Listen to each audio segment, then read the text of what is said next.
तो चलिए, अब हमने एक तो बात तय कर ली, what is success and how etcetera etcetera, लेकिन क्या ऐसे चीज़ें हैं जो सक्सेस के बीच में रोड़ा बन के सामने आती? Sir frankly speaking we are the ones who comes in our success. हम खुद yeah. अपनी सक्सेस के आड़े आते हैं। Yes sir. जी, बहुत अच्छा। Lack of resources and lack of planning, fear of failure, and if the person is not driven enough, then he can't be successful. Okay, that's very good. Ji, anybody else? Ji. According to me, success is upon an attitude. When a person starts feeling that he is successful, that is the time where his downgrade will start. So he should be hungry to be successful, but he should never come to know that he should never believe that he is totally successful. Once he'll start thinking that I am successful, that is the time from where his downgrading will actually start. Very good, very good. इन्होंने कहा कि success को एक final destination ना मान लें, ये journey है जो कंटिन्यू करेगी। अगर आप कहीं उसको फाइनल डेस्टिनेशन मान के रुक गए तो फिर सक्सेस फिर भाग जाएगी। Very good.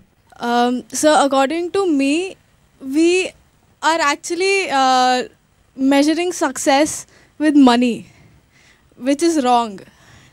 And that is exactly what is stopping us from succeeding. If we shift our focus from money to actually creating value. क्या सोचना चाहिए? Creating value is also money. किस टर्म में आप मनी वैल्यू क्रिएट करेंगे? Creating value in what we do. जो हम काम कर रहे हैं उससे सोसाइटी को क्या बेनिफिट हो रहा है, वो अगर हम कर पाए तो सक्सेस अपने आप आएगी। हमें काबिल बनना है। बहुत अच्छा विचार है, लेकिन अगर आपके पेरेंट्स जो आपको यहाँ पे खर्चा कर रहे हैं वो किसी और आशा से कर रहे हो तो सर उनको ये होगा कि बेटी पढ़े लिखेगी, कुछ आगे अपने लिए खुद कमाएगी, अपने परिवार के लिए कमाएगी, अच्छी पढ़ लिख जाएगी तो लड़का भी अच्छा मिलेगा, परिवार भी अच्छा मिलेगा। उनकी आकांक्षाएं कुछ अलग हो सकती हैं आपसे। सर फिर मैं उन्हें विनती करूंगी कि वो मेरी आकांक्षाएं को समझें। बहुत अच्छे। जैसे कि सक्सेस के मायने अलग हैं, वैसे सक्सेस में जो परेशानियां वो भी अलग अलग हैं। लाइक किसी के लिए रिसोर्सेज नहीं मिल पाते हैं, जो कि रूरल एरियाज में है मोस्टली पीपल। उनके पास टैलेंट तो है बट उनको जो है कि रिसोर्सेज नहीं है कि वो अपने आप को डेवलप कर सकें, नर्चर कर सकें। और किसी के लिए जो है कि अपॉर्चुनिटी नहीं मिल पाती है। जैसे कि इंडियन क्रिकेट टीम गई है, बहुत सारे प्लेयर्स ऐसे होंगे कि जो कि टैलेंट होगा बट चयन नहीं हुआ है, या किसी भी गेम्स में तो उनको अपॉर्चुनिटी नहीं मिल पाती कि वो अपने आप को शो कर सके, तो उनके लिए वो सक्सेस का प्रॉब्लम है। तो देखिए, इस बात को अगर सोचेंगे तो देयर आर सैकड़ों चीज़ें हैं। मैंने कुछ लिस्ट की है यहाँ। लेजीनेस है, lack of effort and dedication है, आदमी की ईगो, अपना अहम बीच में आ जाता है सक्सेस के। सबसे बड़ा है अगर कोई रुकावट डालने वाली चीज़ है तो ईगो, अहम। मैं ये क्यों करूं, मैं ऐसा कैसे करूं। अपॉर्चुनिटी आपके पास आई, आपके दरवाजे पे दस्तखत दी, पर आप सोए रहे, नहीं देखा आपने, पहचाना नहीं। Not enough support from the near and dear. जैसा आपने कहा कि आप में टैलेंट है लेकिन चयन नहीं होता, अपॉर्चुनिटी नहीं भी मिलती हैं बहुत जगह। ऐसी बहुत सी चिट्ठियाँ मुझे आती हैं, वो कहते हैं कि साहब मैं बहुत कुछ करना चाहता हूँ लेकिन क्या करूँ, मेरे गांव में तो, मेरे शहर में जहाँ मैं रहता हूँ वहाँ अपॉर्चुनिटी नहीं है, लेकिन मैं अपनी जगह छोड़ भी नहीं सकता क्योंकि मेरे माता पिता हैं, मैं उनको छोड़ के जा नहीं सकता। अब क्या करेंगे, ऐसी स्थिति में क्या करेंगे? What I believe is if you have the drive to achieve success, you will find a way.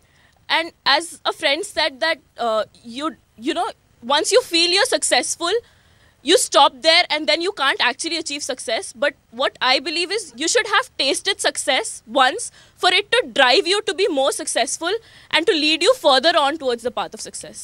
Very good, very good.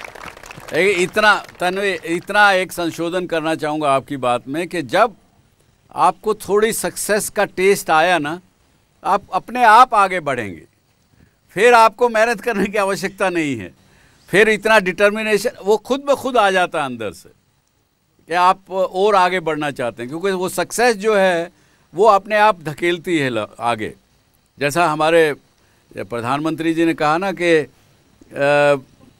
125 crore लोगों को के मन में अगर विश्वास जगा दिया मैंने, तो उतने में देश बहुत आगे चला जाएगा, और वो हो रहा है, दिख रहा है हमको। हाँ बताइए, पीछे कुछ कह रहे। सर मेरा ये पॉइंट है कि सक्सेस और रिकॉग्निशन दो अलग अलग चीज़ें होती हैं। ज़रूरी ना हो कि अगर आप सक्सेसफुल बने आपको रिकॉग्निशन मिले।